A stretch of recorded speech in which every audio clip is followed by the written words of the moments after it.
à tous, j'espère que vous allez bien.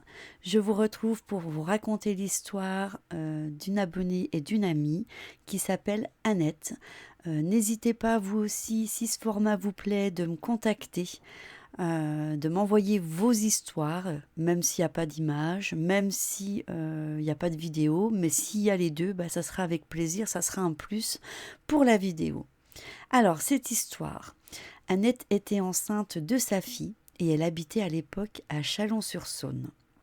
Elle devait se rendre sur son lieu de vacances à Aix-les-Bains.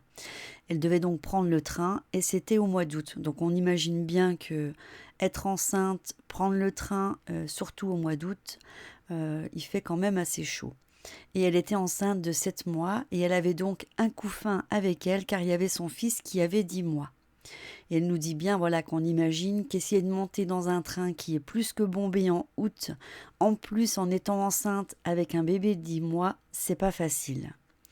Donc elle arrive tant bien que mal à grimper dans le wagon et elle regarde son billet et elle s'aperçoit en fait qu'elle s'est trompée de wagon et que le sien est carrément à l'opposé.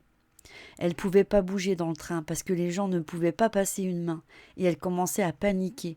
Peur de la bousculade, de peur qu'on l'écrase par rapport à son ventre, qu'on bouscule son fils qui est dans le couffin. Quand tout d'un coup, la foule du couloir, elle s'est fendue en deux et elle a vu deux jeunes femmes qui sont apparues. Et bizarrement, les gens se sont plaqués contre les fenêtres, les uns contre les autres, contre les parois, sans un mot et sans rien dire. Alors c'est vrai que c'est étrange, parce que la plupart du temps, déjà les gens, quand on leur demande pardon pour se bouger, ils ne se bougent pas. Et là, ils se sont... C'est comme si en fait vous marchez et que d'un seul coup, le passage, il s'ouvre devant vous. Donc ces deux jeunes femmes étaient très souriantes. Il y en a une qui a pris son couffin, l'autre son vanity, et elles lui ont dit « Suivez-nous, on va vous conduire à votre place ». Mais elles ne lui ont même pas demandé son billet. Déjà, comment elles savaient que Annette n'était pas dans le bon wagon puisqu'elles n'ont pas échangé de mots avant ça. Donc c'est vrai que c'est quand même assez étrange. Donc elles sont arrivées au wagon numéro 1. Elles ne savaient même pas que c'était le sien. Les jeunes femmes, elles savaient. Elles étaient toutes les deux sur une place assise. Et là, pareil, il y en a une des deux qui s'adresse à un monsieur et qui lui dit que c'était sa place. Et encore là, étonnamment, le monsieur, sans rien dire, s'est levé. Il a pris ses bagages et il est sorti sans un mot. En fait, c'est comme si les personnes, elles hypnotisaient les gens. C'est ce qu'on peut ressentir.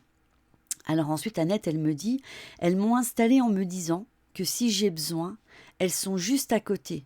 Durant le voyage, je ne les ai pas appelées, mais elles venaient régulièrement me voir et me demandaient si tout allait bien.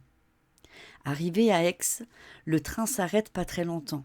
Il fallait faire vite avec tout ce monde. Ça paraissait compliqué. Et là, le même scénario se remet en place. Elles sont réapparues. Une a pris mon couffin, l'autre mon bagage. Elles marchaient devant moi et comme au départ, personne ne bougeait. La foule s'est fendue en deux et nous a laissé passer sans rien dire. Et Annette me dit c'est incroyable mais vrai. Elles n'ont pas descendu sur le quai.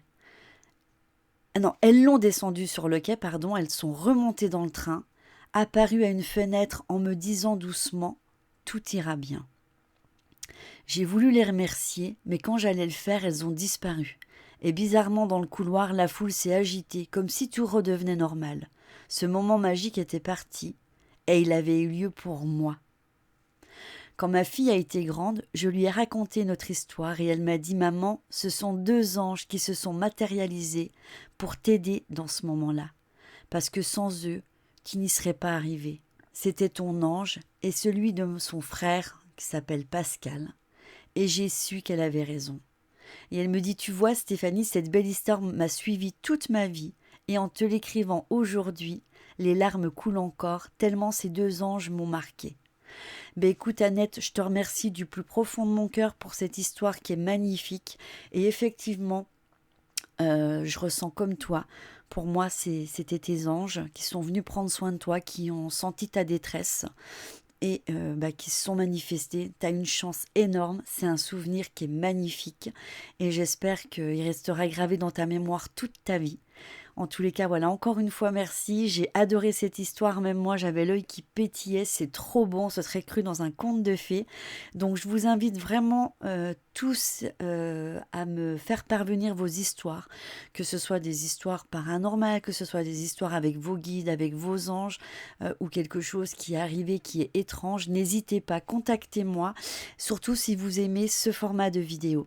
Annette, je te remercie encore du plus profond de mon cœur. Je vous embrasse tous et je vous dis à bientôt dans une prochaine vidéo.